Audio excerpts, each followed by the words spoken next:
three friends, Emma, Jack, and Lily, had always been curious about the old, abandoned building at the end of Maple Street. It had been empty for years, its windows boarded up, and its paint peeling away in long, curling strips. The local kids whispered that it was haunted, but no one had ever been brave enough to find out for sure. One cool, foggy evening, the trio decided to finally explore the building. Armed with flashlights and a sense of adventure, they approached the creaking front door. It swung open with a groan, revealing a dark, musty interior. The air was thick with the smell of decay, and their footsteps echoed in the silence. "Are you sure about this?" Lily whispered, her voice trembling slightly.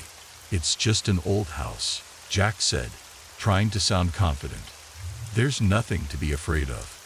They made their way through the dimly lit rooms, their flashlights casting eerie shadows on the walls.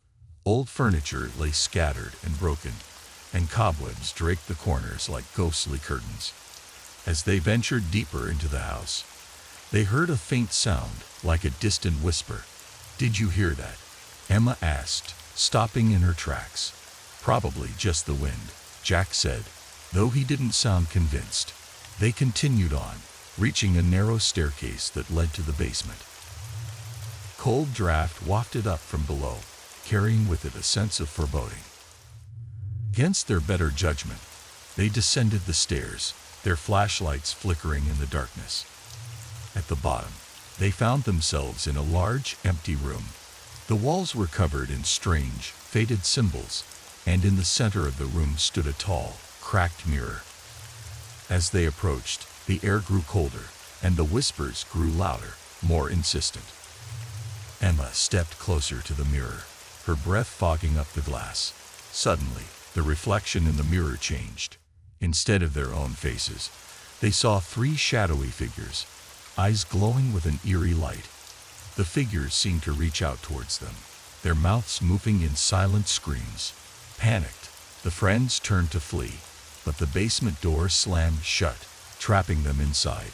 The room seemed to close in around them, the air growing thick and suffocating. The whispers became a cacophony of voices, echoing in their minds. Desperate to escape, Jack grabbed a piece of broken furniture and smashed it against the mirror. The glass shattered with a deafening crash, and the room was plunged into darkness. The whispers ceased, replaced by an oppressive silence. The door creaked open, and the friends scrambled up the stairs, their hearts pounding. They burst out of the house, gasping for air, and didn't stop running until they reached the safety of their homes. The next day, the building was demolished.